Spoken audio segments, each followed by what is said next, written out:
¿Quiere probar para que lo vayamos regulando? Okay. Are you ready? Let's go. Hello, hello. Sí, está bien, sí.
Okay.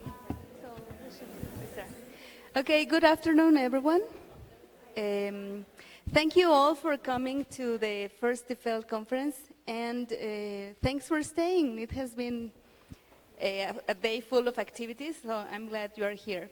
So it's my pleasure to introduce today to Mary Scholl. You know, I met Mary back in 2012, and it was on a trip to Costa Rica, and I can tell you that it has positively influenced my life and my teaching. And I'm glad she is here, and I'm grateful that she is here to share with you all the things that she's shared with us.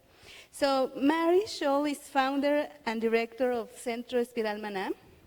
She finds joy and meaning in working with students and teachers to develop and engage in learning center practices.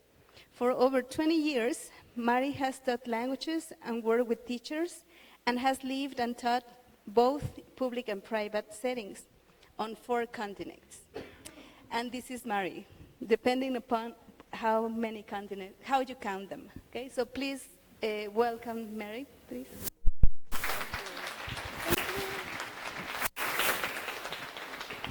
Thank you so much. Thank you for that. I wanted to explore, is it better if I stand here away from there? I was listening to you and it was this echo back and forth. It's a little weird, right? Yeah. I don't know, is it better over here or is it the same? All right. You're going to have to put on special ear things to hear this. Interesting. Great. So, got my timer on. Thank you so much, Vicki. It's really nice to be in Puebla and to be in Mexico. This is my 3rd trip to Mexico, and every time I keep falling in love with Mexico a little bit more, and a little bit more, and a little bit more. And it's really nice to be here. I'm very inspired by all of the teachers and the teacher educators that I've talked to today and listened and watched. I think your teachers are really lucky to have you, to be so dedicated to come and learn and share ideas and think together. About 10 minutes ago, I changed the name of this. It was supposed to be changing the conversation, I think. And then I changed it to changing our conversations. And then I changed it, no, this really is about my personal journey. This is not officially yet a research-based presentation. This is really about my story of my own learning and what it means to me as a teacher, educator, and working with teachers. So then I changed to this towards a whole person teacher learning. Recently I've been talking a lot about how I don't want to teach just to your left brain. You're a whole person. And I'm a whole person. I don't want to teach just from my left brain. I want to be a whole person in the experience, and I want my teachers to be a whole person in the experience. And today I'm going to share with you this journey of how I got here, which has been a long journey. But I'm not tired, I'm energized. Before we get started, I'd like you to think about, I'm going to focus today just on that discussion that we have with teachers about their teaching. How do you talk about teachers teaching? It's so personal. We're overworked, underpaid, we have no time. Right? How do you talk about it? Right? And how does that conversation help you learn? Really? Or do you just do it because you have to do it because it's your supervisor? Right? Okay, I'll give you 10 minutes, but I'm not really listening because I'm thinking about all these things I have to do. Right? How do we take that time and really make it worth our time? That's what this whole hour is going to be about. Although I think you can take the concepts and use them in other aspects of our work. So my first question for you is, what's your experience of discussion about your personal teaching? All right? Have you had a useful discussions or interactions? What are they? What's the least useful discussion or interaction that you've had? And what made it useful or not useful? So I'd like you to take a minute on your phone or on a piece of paper, jot down a quick note. What are some conversations that you've had about your teaching that were either useful or not useful?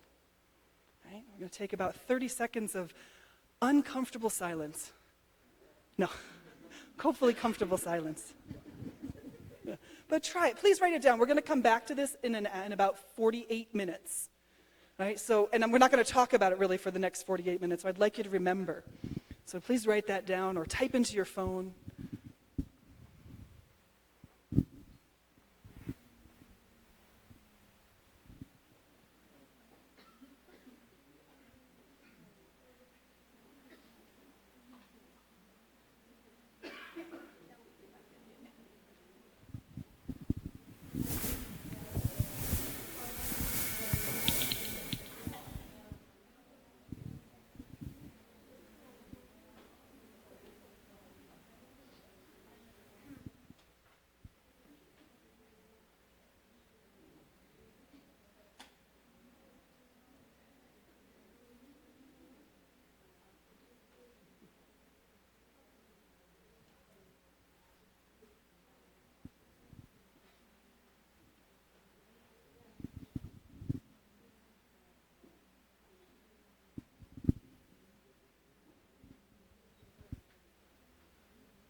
Okay, 2 more seconds. Of course, you can keep writing if I'm talking. That's okay. Right? That's really okay. So, we're only 4 minutes into this talk, and I've already given you time by yourself to write about you. What does that tell you about me? The first thing we're doing is you're thinking about yourself. What does that tell you about how I teach or how I like to interact with people? You're not to your students.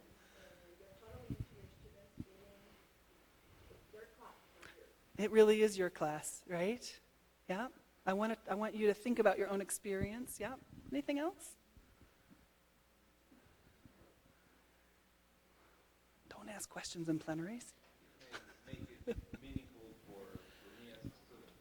I hope so. I hope that it makes it meaningful for you as a person sitting here for 60 minutes when your body is designed to really not sit for 60 minutes. We will have a couple stretch breaks, just to let you know. One of my goals as a teacher is to make sure we stretch every 15 or 20 minutes or so. Sometimes I forget because I get excited because I'm talking, but we will do that. Yeah.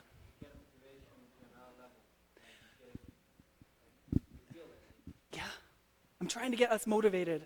And the best way to get us motivated is to remember who we are. What's my story? What's your story? Right? This is actually a plenary, which for me is a difficult setup because I'm supposed to do most of the talking. And that goes completely against my beliefs.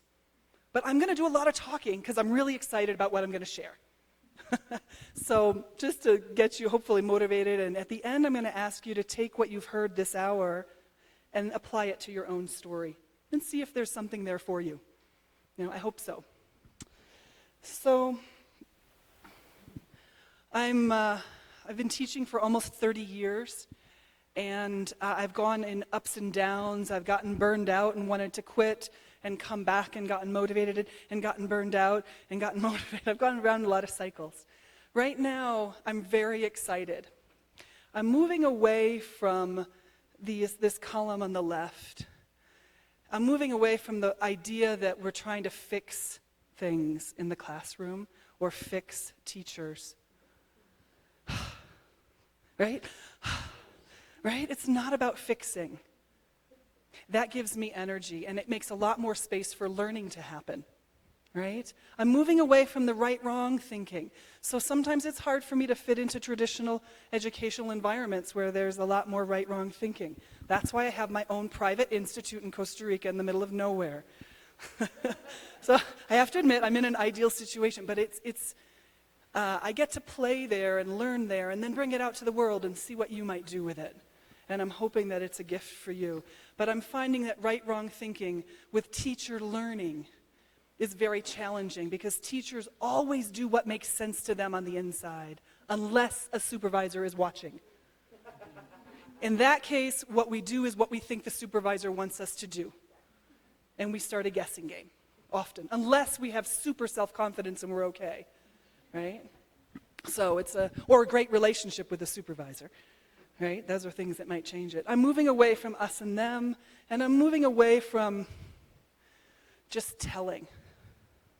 So much of the conversation after a teaching observation is the observer telling the teacher. And I'm really hoping that we can move more towards listening and listening to teachers as opposed to telling them. My role as an observer is to observe, listen to the teacher, and then have a dialogue. Right? So moving away from those things. By the way, I'll put this up tonight on my website, so all of these slides you can just have. It's on my website if you want it. But you're welcome to take pictures, or if you can take fast notes. I put way too much information on each slide. I made the cardinal error of presentations with my PowerPoint. I had a lot I wanted to share. This is what I'm moving towards that's giving me a lot of energy, and this talk is all about this. It's about cultivating community, creativity, and critical thinking. It's about bringing mindfulness, gratitude, and joy into the conversations that we have with teachers. Right? So we're moving away from judgment. Doesn't mean we don't talk about what was hard or difficult, but we talk about it with a different intention and a different stance. It's about being systems thinkers rather than binary thinkers, and about embracing the messy complexity of everything that's going on in the classroom, rather than being right and wrong or going just to little bits of the whole and saying if you fix that bit, everything else is good. We're trying to embrace the messiness. It's about holding space. How many of you have heard the term holding space? Awesome. That's good. I'm happy. Then we'll give you one. Maybe you probably already do it. We're going to talk about it later on, but that'll be one new term at least for you all today. I'm moving towards valuing curiosity over conviction. The minute someone tells me I'm right, they're right, or that I'm right, I'm a little nervous. Right? I think being curious and understanding, going a little bit deeper into things rather than being convinced that this is sort of the right way. I'm also moving towards trying to find ways to honor everybody's power, intuition, and experience. I want to talk with my teachers from that place. That, yes, I have experience, 30 years, gray hair, exotic stories, but that does not mean that the teacher's experience is not of value. And we need to create space for that as well.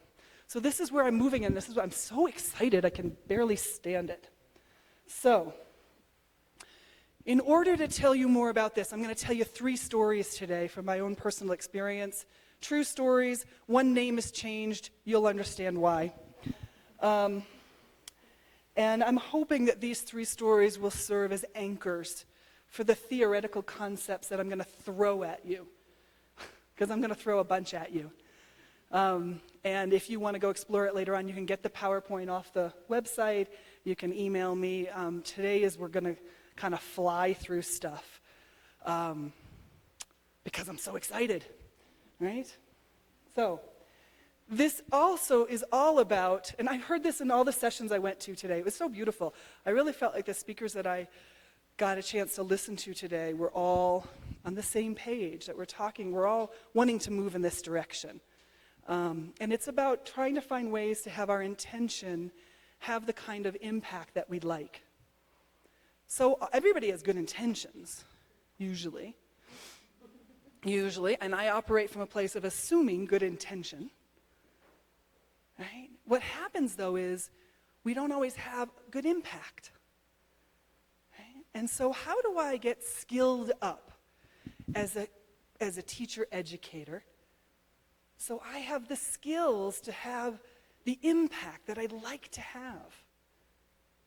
Right? This has been the question that I have. So the stories are about intention and impact. The first story, that's me. Wouldn't that be wild? No. I stole this off the internet. The first story is about a tsunami experience, right? Not a physical, this is a metaphor, right? It's a metaphor. And the story comes from 1989. It was my first year of teaching. And I was a Spanish teacher in an elementary school in the mountains of North Carolina. Anybody been to North Carolina? Yeah? Yeah. So I was a Spanish teacher there. And I taught every day. I taught 300 kids a day. I had a cart, and I would go around the school. And my cart, and the kindergarten, first, second had 15 minutes, 20 minutes. Then third, fourth, fifth had half an hour. And the kids had it 4 days a week. Right? So that's pretty cool. They learned a ton over the year. 15 minutes a day, 4 days a week, you can learn quite a bit. I did not study to be a Spanish teacher. I studied political science. And I became a Spanish teacher because it was a politically sound idea. Everybody in my country needs to learn to speak another language, and the United States is a Spanish-speaking country. 25% of the people speak Spanish. It's a Spanish-speaking country. So I thought, I need to teach kids Spanish. And it was a good job. So I didn't know how to teach. And I had 300 kids a day. And in the third week of my teaching, Mrs. Jones, I changed her name, gave me a note, 15 minutes of with these kids. She said, these are the names of the children you did not call on today. And you should do more than have them stand up and sit down. I'm like, yeah, probably. I mean, I was just, levántate, siéntese, levántate. Okay, 15 minutos, yeah. Right? I don't know, right? So, John, levántate. Susan, siéntate. I didn't know how to teach. I was learning. I went to the bathroom, and I didn't make it to the teacher's bathroom. I went to the children's bathroom with the tiny little kindergarten toilets. And I closed the door, and I just started crying like crazy, right? Of course. Of course. It shut me down. I didn't talk to her the rest of the year. I learned the kids' names, but it took more than 3 weeks. It took me about a month and a half. And I worked really hard to make the classes, and I learned more about teaching, and I loved teaching, and I loved it enough to go on and get a master's in teaching.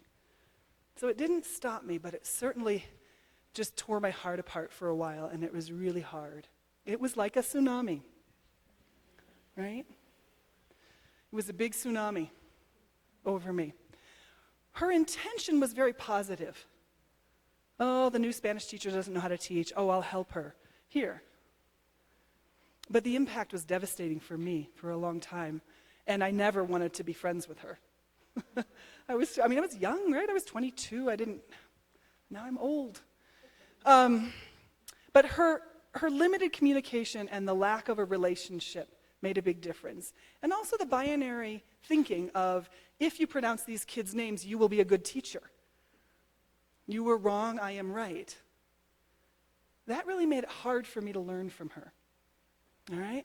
And so there were a whole bunch of other things going on, but that really marked me. And I imagine other people have had tsunami experiences. Have you had any tsunami experiences in your life? Have you had a hard conversation after teaching? Yeah? Nobody has? Raise your hand if you've had a hard conversation after teaching. Raise your hand if you've only had great experiences with conversations after teaching. Raise your hand if you don't want to raise your hand. Nobody. Simon says, right? So I think a lot of us have had these experiences, right? And so as I started studying and learning more, I was left with these questions. How can our interactions be more like a ripple or a flow and not a tsunami? Right?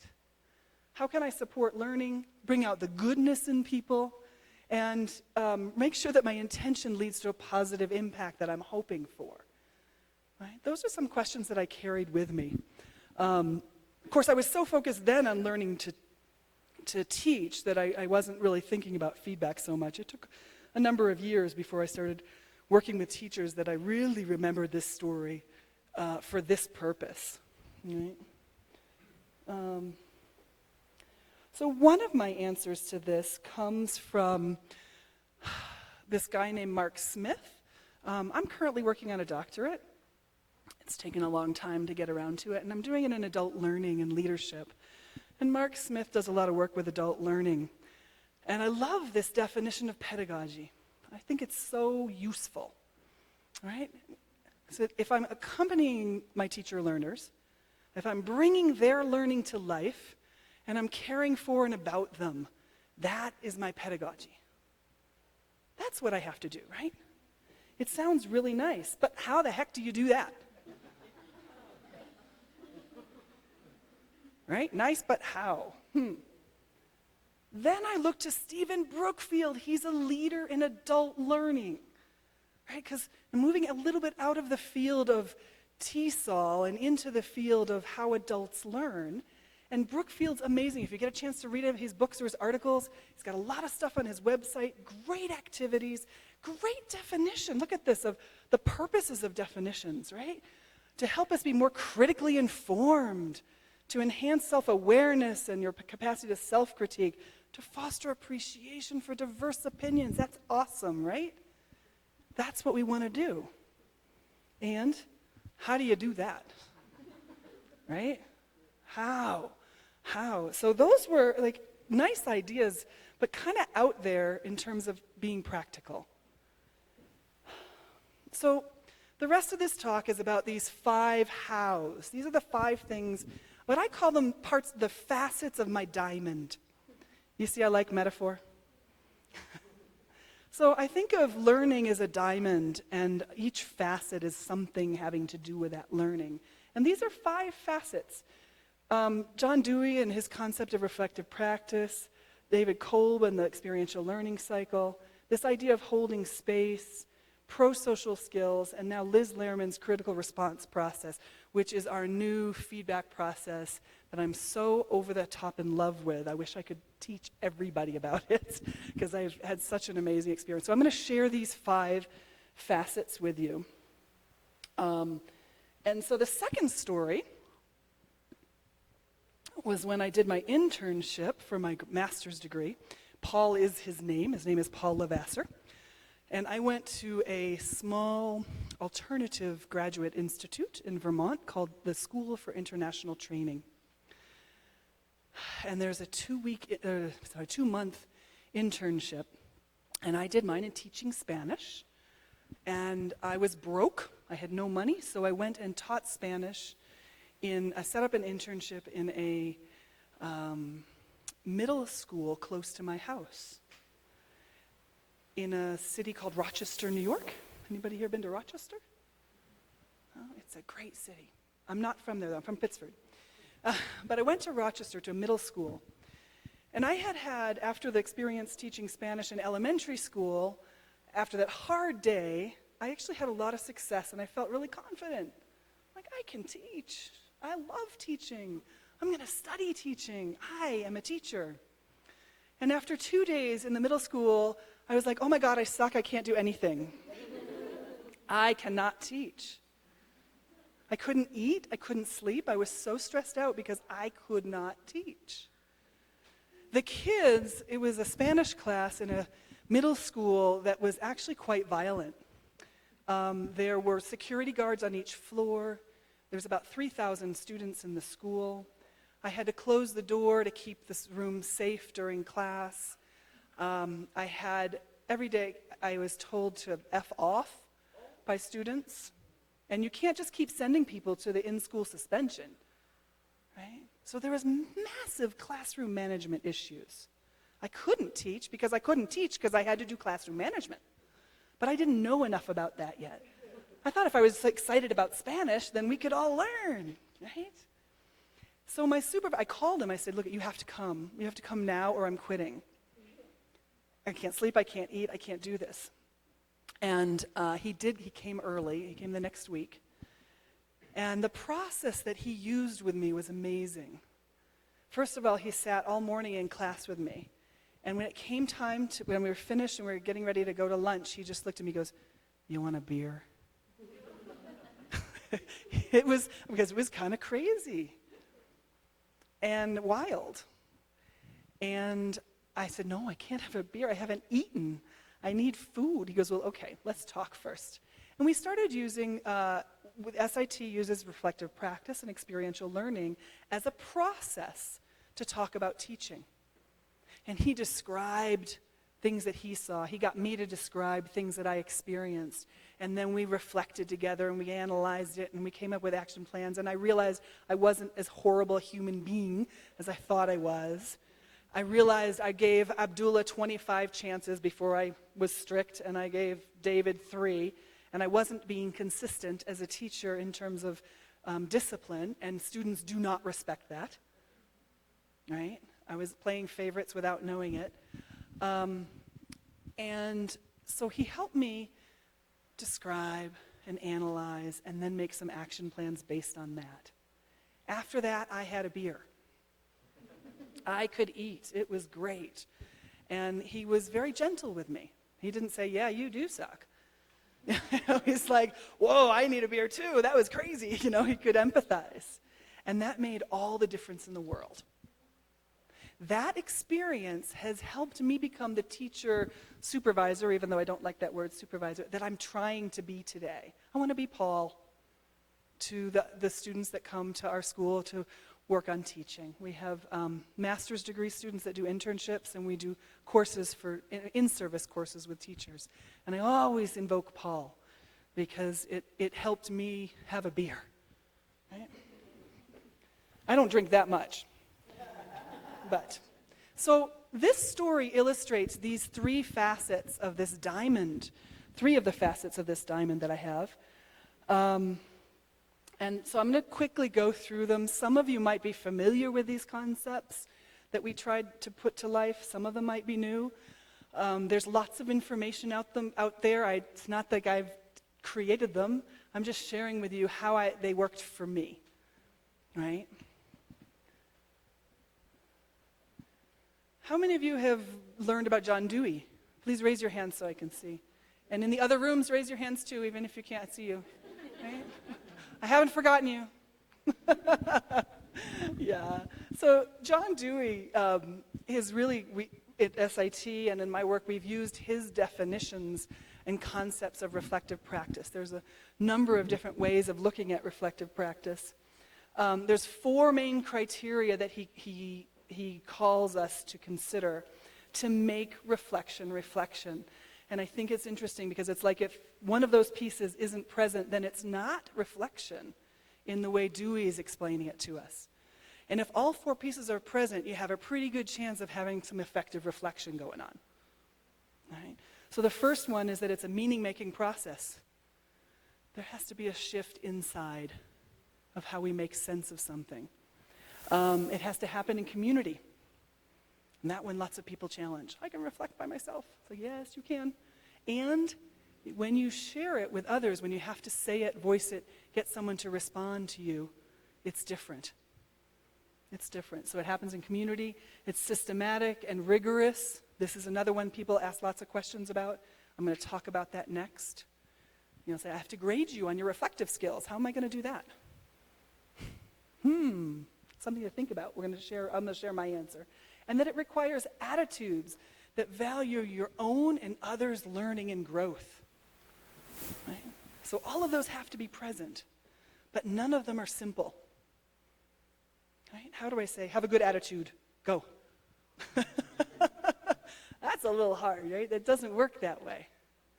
And so I spent a lot of time working with that. And I just put it into this picture because it was easier for me to think about. The question of how to make it systematic and rigorous got answered for me by Kolb. Kolb has an awesome website with lots of great information on the research on experiential learning, and it's updated and it's really expanded beyond what I'm going to share with you. I'm going to share with you the basics, but there's so much more out there. But the model that I've been working off of is that you have an experience, you describe it, you analyze, interpret, and create questions, you make some intelligent action plans, you do it again, and you keep going through that cycle. Right? How many of you have seen this cycle before? Please raise your hands. Is this new to anybody? A new cycle? Some people? Oh, okay. I'm sorry, I'm going to go through it quickly. It's a beautiful cycle. And when you put them together, it looks like this. All right? So for many years, this was my model. This is what I learned from Paul. And when I became involved in teacher education, this is what I leaned towards to work on.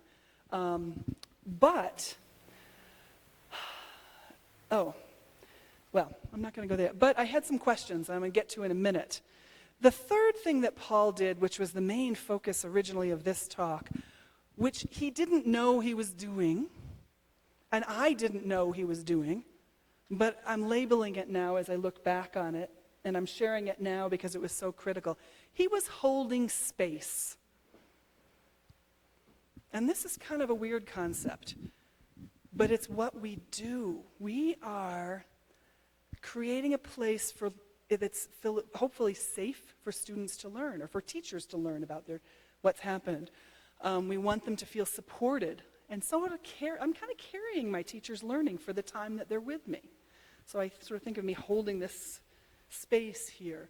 And the way I have to do that, I'm walking with them, I'm accompanying them, kind of like Smith's idea, and I'm not judging. The thing about holding space is moving beyond right, wrong thinking and judgment, and really being present and mindful of what is, right? And I'm not trying to fix them. Holding space these are some images I was thinking about. What kind of image would work? And you know this image. And then the idea of a circle of friends, and that, of a community, of a safe place where you can be vulnerable, where you can be truthful, and you can share your story, right? Being in the palm of someone's hands, of being together, holding our world together. So in a sense, I'm holding my teacher's world, and they're holding my world too, as we're talking together, right? I'm holding their heart, and I'm holding their mind, right? Their whole person, right? So this holding space idea it's not so prevalent. If you start to do research, there's research that people working with, some in education, some with nurses, holding space for people who are in pain, and letting people be, or people who are working in palliative care, working with people who are in the process of dying, and how do you hold space for that to happen? I think it's an incredible concept for us as teachers to help us visualize what we're doing with our teachers when we're talking with them. Rather than me going in and saying, you know what, you should have given instructions in this way, and you should have had this question, or you didn't have this activity, you shouldn't have handed out the papers before, I have my answers here. Instead, I'm creating space for the teacher to talk and to come up with things first before I'm in a fix-it mode. It does come from this idea of Martin Buber with the I, thou, it, and the relationship we have is that space between us, right? And really thinking about this space as the place for the teacher to do some experiences that they can learn from. It also comes from Carl Rogers. And Carl Rogers got us started on person-centered therapy and learner-centered teaching. And the whole idea of this paradox is critical for us. If I can help teachers accept themselves just as they are, they will be able to change. If they feel judged by me, they're going to be defensive or hurt or scared. And they're not going to learn. Learning stops when defensiveness starts. So I think Carl Rogers has a lot to tell us about holding space. There's also an interesting website out there. This is a woman she had an experience with a nurse. And then she gave these examples of suggestions on things that we can do to help people hold space for others. And I think they're so important for teacher educators. So important. Give people the chance to trust their own intuition and wisdom. Right? Only as much information as you can handle. That's going to change my practice. And I'm going to show you how it's changed my practice a little bit later on. Not taking their power away. Giving them a chance to think things through for themselves first. and ask me questions first, rather than me going in and telling him all of my ideas, right? Keeping my own ego out of it. How can I make the conversation safe enough for a teacher to fail or make a mistake? I want my teachers to make mistakes. That's the only way we're going to learn, right? If it's a perfect class, beautiful, yay, celebration. And there's got to be some more learning involved. There is no perfect class, I don't think. I don't know, I haven't seen it. I haven't given it. So the idea now, there is a place for me to give some of my experience, but with humility and thoughtfulness.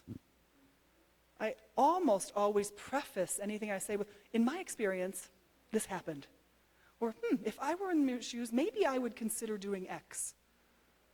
Right? Not, you should do this.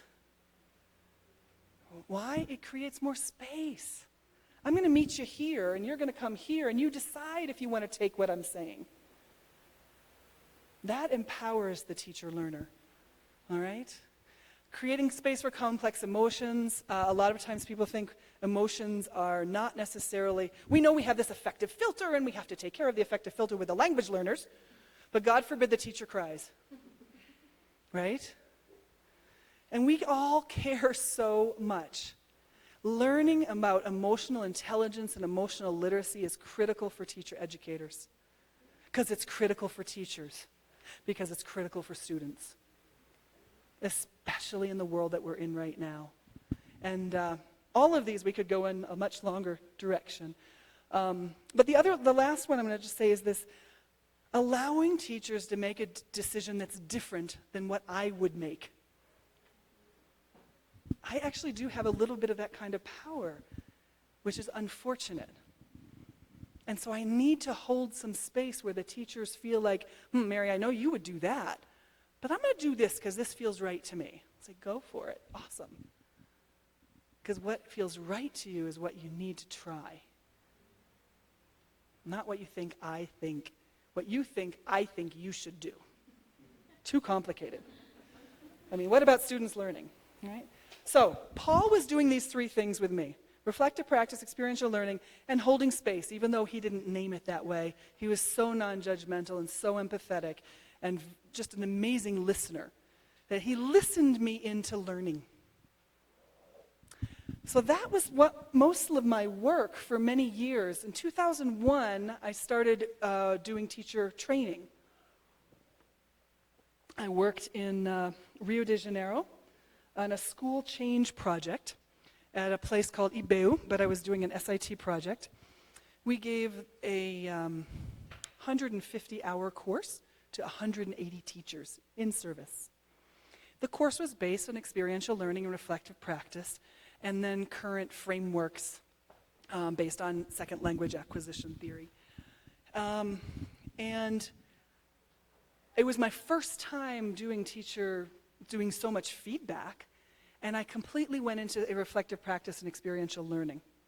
I didn't know about holding space, and that was one of my downfalls. I had experienced it, but I didn't know how to create the experience for other people yet. And I had some really hard times there. Great learning, amazing experience, but some hard times. Then in 2003, I moved to Costa Rica. My husband was from Costa Rica, and started a small school in the middle of nowhere. It's called Centro Espiral Maná. You probably haven't heard of it. That's okay. And we have been working since then to work with teachers, and a lot of our work comes through the State Department. We've had over 1,000 teachers from 25 countries. They come for 2 weeks or a month. And so we've been exploring a lot. We've got a number of courses.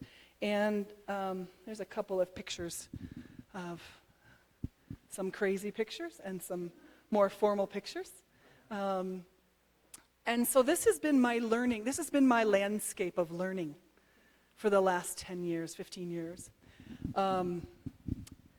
And from 2001 to 2009, I really focused on this framework, on this model for helping teachers learn.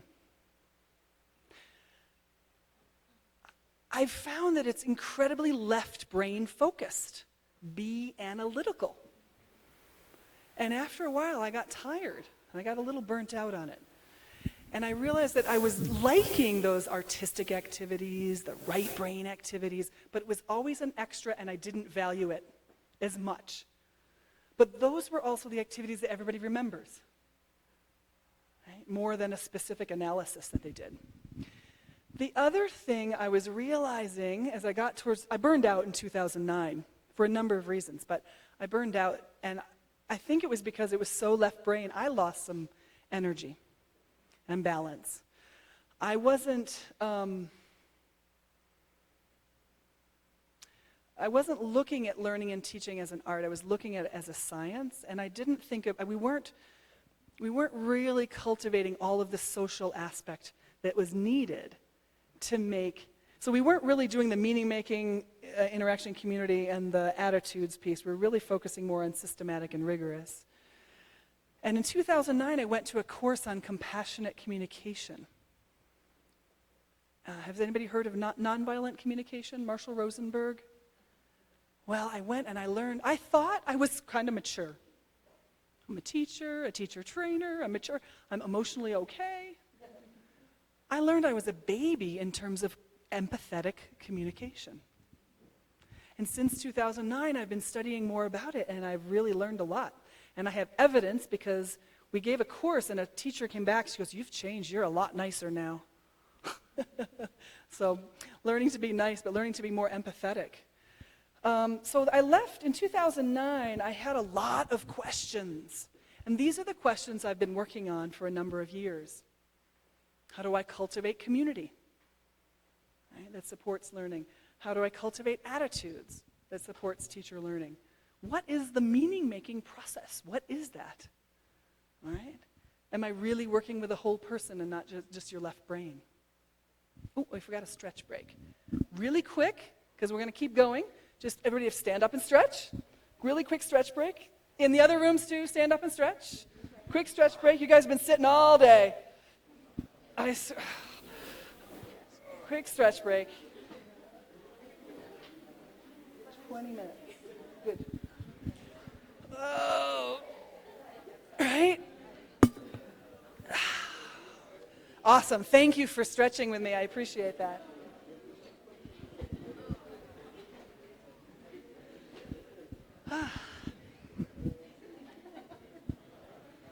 This felt good, right? Yeah. So the final questions, too, about how do I hold space for myself and for others so none of us burn out? It's important. And also, how do I guide a talk or a conversation about teaching that's not science-focused and evidence-based focused, but it's also an art. And it's also a social reality. How can we change the conversation to include that so that it really is a whole person experience? All right, those were my questions, and I have some fun answers. In 2015, last year, the end of last year, we got to do a new course. The new course we called Learning and Teaching in the 21st Century. And I'm going to tell you a story, just one person's story from that course. But I'm going to tell you a little bit about the course, because what we try to do is take all of that stuff and create a course. Pretty cool, huh? Complicated. So the format, we had 10 weeks online and 2 weeks face-to-face. The 10 weeks online, we studied theory and reflected on our own teaching practices based on that theory and had conversations online. We had about 25 teachers from 12 countries taking this course. And then the 2 weeks face-to-face, we came together and all we did was we planned, taught, and did feedback. And then whatever workshops on any theory they wanted, we would do that. But mostly it was just planning, teaching, and talking about it. And what they could do is take any theory we studied, design a lesson plan, try it out, and then we did feedback. So they couldn't take all the theory, because we studied a lot of theory, but they took what they were most attracted to. we designed the course to try and cultivate community and hold space for teacher learning, to use this new critical response process, which I'll tell you about it soon, to live experiential learning, reflective practice, to really be creative. We wanted to honor creativity in teacher learning and in those discussions, as well as critical thinking. We're also now always teaching and cultivating pro-social skills. Have you heard the term pro-social skill? Learn it. It's cutting edge, but it's not really cutting edge. Kindness, forgiveness, empathy, compassion, mindfulness, gratitude, pro-social skills. Anti-social behavior keeps us apart. Pro-social behavior helps us have a better social experience.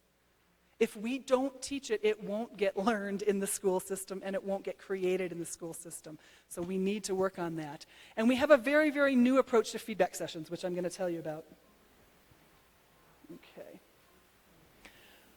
The content in this course was lesson planning based on the principles from second language acquisition theory and whatever other theory they wanted to work on. We directly taught pro-social skills. Some of the learning theories that we talked about that are not in our TESOL world or English language learning world, living systems theory. How does nature work? And how can that inform me as a teacher in my English language classroom? Sounds weird, but it's actually very exciting and very empowering. As a quick example, I can't tell a plant to grow. I can't say, grow, plant, produce flowers, produce fruit, go. I can't do that. How do I get a plant to grow? You water it, but not too much. Give it the right kind of light and sunshine. Time, yeah? With love, yeah? And that's been proven, right? If you love, right? So the same with learning. I can't force you to learn, but many times teachers have a myth in their head that we're going to force people to learn.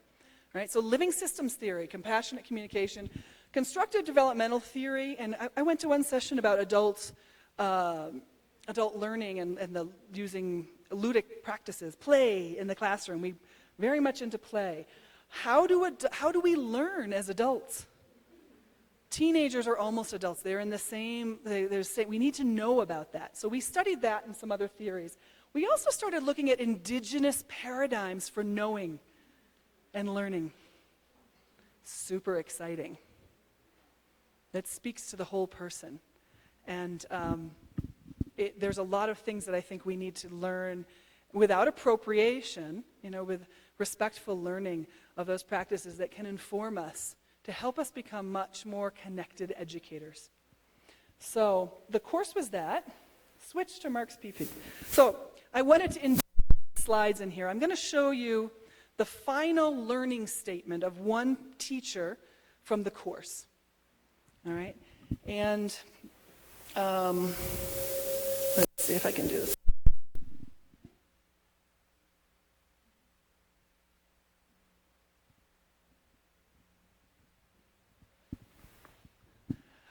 I wish I could. To me, this is the most beautiful fruit I think I've ever received after a course. You'll see how he's integrated a lot of these concepts, and by us putting these concepts into practice, he was able to create this and come to this place. So I'm going to show you a bit of his portfolio. This is his first page. They're all metaphorical pictures that show parts of his learning that were important to him. So immediately there's a different sense, right? That's my dog up there on the right, as you can see. My dog is we have animals in our classroom a lot. This piece I really love here. In our feedback sessions, we did not take traditional notes where you describe. We asked each person to take notes in a way that they wanted to. And what this teacher did was he would draw a picture of a moment that was interesting to him and just jot notes down, and then that was his gift to the teacher who was teaching. We had another teacher make origami, of something that represented something he saw in the other person's teaching. And some people do traditional style notes. We had fun, there was some vulnerability, there was the flow. So, his first page was that. We don't have time, obviously, to go through and read everything. But if you're really curious, this will be on the website, and you could go through and read it. This was his reflection on planning and teaching and reflecting. And he said he wanted to work on the idea of being more flexible as a teacher and having some students direct the flow in the classroom. But that was interesting. And in the first class, he did something safe. He built up his confidence. So the second class, he took more of a risk. And what's really cool is he's telling us that. How many teachers will say to you, I'm going to do something risky today. I don't know if it's going to work out, but let's see what happens. Not too many, right? What if they did? Then we could talk about teaching and learning. Then we could talk about it, right? So that was exciting. He decided to explore living systems theory concept of non-linearity by having students make choices. How many teachers go in and say, I'm going to see how many choices my students can make today and how that affects their learning? Right? That's an unusual way of thinking. And it's exciting to me because he's excited. He's excited about what's going to happen in that classroom. And that's what we're looking for. We want to get teachers excited and curious about their students' learning. So he was able to say, I wouldn't know exactly what was going to happen. I'd trace our trajectory using the map the students made as to trace their decisions during the lesson. And it turned out to be ambitious. He was having problems planning. So he decided to make a simpler version of his lesson plan to try and be more flexible. So usually we have a linear lesson plan. This was Mark's lesson plan. We also gave them freedom to make lesson plans in any way that made sense to them. This was his lesson plan. Right? We're using a framework called ECRIF, which is encounter, clarify, remember, internalize, fluent use. It's a framework that we use for productive skills. So he has his stages of the frameworks that link to second language acquisition. And he has choices of activities to do, so that's more like a flow. He doesn't know what he's going to do. He doesn't know before he goes in the classroom which he's going to choose or which the students are going to choose. But he's ready for choice. Kind of cool, huh? Yeah. So it was great that he came up with this himself. He came up with it himself. He still has his objectives and some of the things he's working on, not in as much descriptive language sometimes as we ask of our teachers when we do observations, but it was enough for us. We had a lot of shared language around that, so we were okay with that.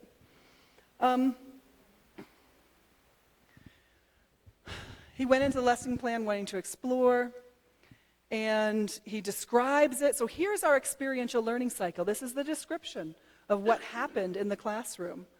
And he ends with the fact that he's thinking about more questions. Now in the next class he's thinking, is there choice that hinders learning? This is awesome. He leaves his reflection with more questions to get ready to teach again. He's motivated and engaged and curious, right? This is gold. He talks about his format.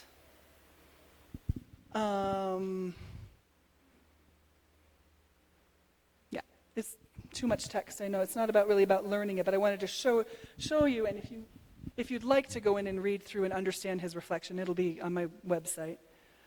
He talks about the feedback process, and we have a very special feedback process that I'm going to talk about next, and how it encourages us to look beyond the mechanistic view of life and embrace the complexity. That to me was exciting. He was able to say that we're going beyond right and wrong. So we did something right. I don't know exactly, but we did something right. Not right and wrong, but right. So the other piece of our feedback process that I think is interesting in Mark's comment is that the teacher has control. And I'm going to tell you just a little bit about that right now. Let's see. I think I'm just going to show you. So he also goes in and talks about meaningful moments. And everything comes with a picture that is a metaphor for dogs. Dogs are super curious, right? Autonomy and cooperation. That dog was being very autonomous and not cooperating, right? Curious about connection and belonging and vulnerability. The feedback piece, resilience and motivation. So in this short course, we covered a ton of concepts. He chose the ones that were most meaningful to him and created this. So to me, particular portfolio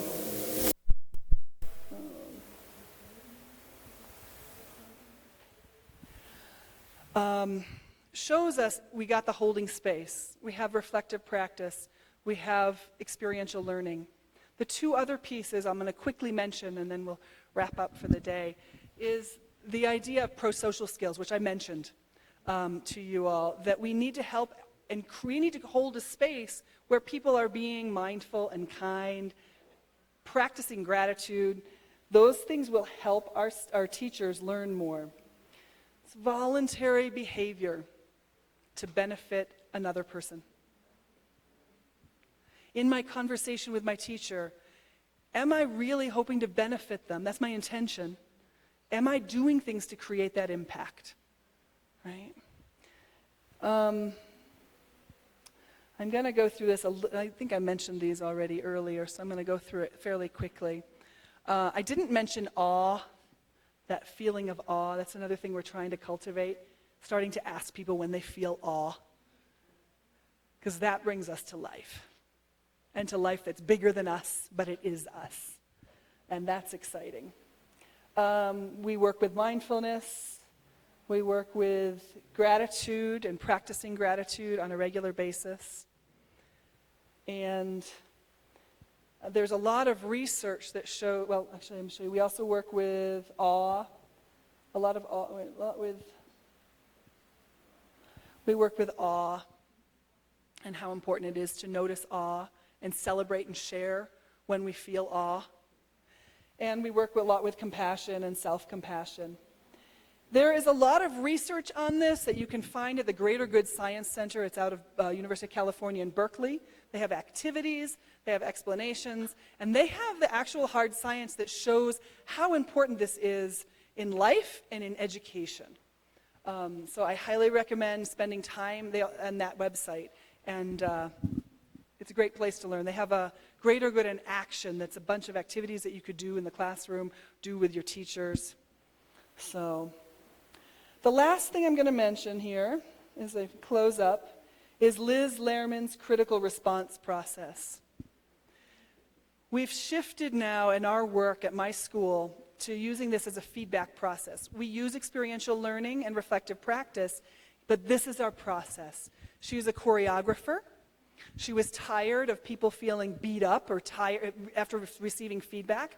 She didn't want to feel bad giving feedback. She didn't want people to feel beat up after getting it. And she designed this process, and it works for teaching too. And it's a process that helps us look at teaching as an art, that it helps us empower teachers. The meaning is at the heart of this work. I think I mentioned all of these already about curiosity and defensiveness stopping. There's some skills that we teach our teachers. We need to start asking people about what was meaningful to them. And we do that all the time. That's our very first question now whenever we talk after an observation. What was meaningful to you? So who are you showing up as a human being first? Okay. We're asking different kinds of questions now. Neutral questions. Instead of, why didn't you give instructions in XYZ way? And I say, well, how was that for you when you're giving instructions and the students were getting them? How was that for you? What was going on for you? My questions don't carry my judgment. You might guess that there's a judgment behind it. If there is, then I've got to work on that. Genuine curiosity. And the teacher who teaches always asks the observers questions first about whatever they want us to learn about our experience observing. So we have to learn how to create good exploratory questions that are not too open. What did you think? That's too open. Did you like X? That's too open. But really specific questions that help the teacher get information about their class. And the most revolutionary thing here that's changed my life is permissioned opinions. We're moving to a place now where, in our work, where we only give opinions when you have permission to give them. So I'm not going to say, hey, you know, when you give instructions, you should do blah, blah, blah, blah. I'm going to say, I have some ideas about giving instructions. Would you like to hear them? Do you have space in your brain and your heart? You might be full up and ready to go. It's 6 o'clock already, right? 6:05, oh my God, right? So we do a lot of this permissioned opinions. If you're interested in it, I'm happy to share more information. What if, going back to my story with Mrs. Jones, you remember that story? Right? What if she had said to me, hey Mary, where are you from? How are you? You're new here. How's it going? What if she had said, how's the teaching going for you? Is there anything I can help you with? And I would say, yeah, man, there's a lot of kids. I can't remember their names. And then she would say, can I help you? How can I help you? And I would say, can you write down a list next time of the names I don't call? Because those are the names I don't remember. Then I can practice those names. Then we could have the same interaction. At the end of class, she hands me the list and says, this is the list of names that you didn't call. Can I help you with anything else? Wouldn't that be nice? That would have helped me learn. And I hope that if there's anything you get out of this plenary today, oh, time's up. No, I hope that there's been some sort of seed for you, some sort of inspiration, either in the nice pictures or some of my blah, blah, blah. This will be up on I have a blog that I haven't really started. I put one entry in January. But it's Mary S. Scholl. It will be on that blog. Our website is, or my email is that. I didn't put the website. The website is Espiral Maná. We're also on Facebook if you want to find us there. But thank you for accompanying me with this part of my journey of sharing how I'm changing the conversation. So thank you.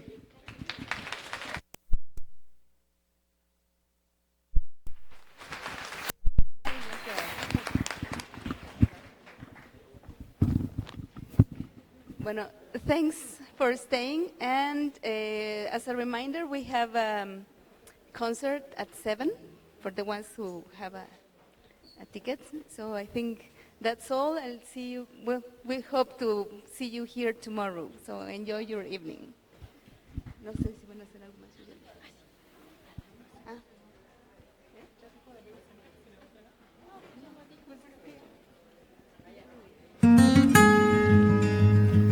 Bueno. Antes de que salgan, les hacemos una invitación. Ahorita a las 7 de la noche va a haber un concierto en la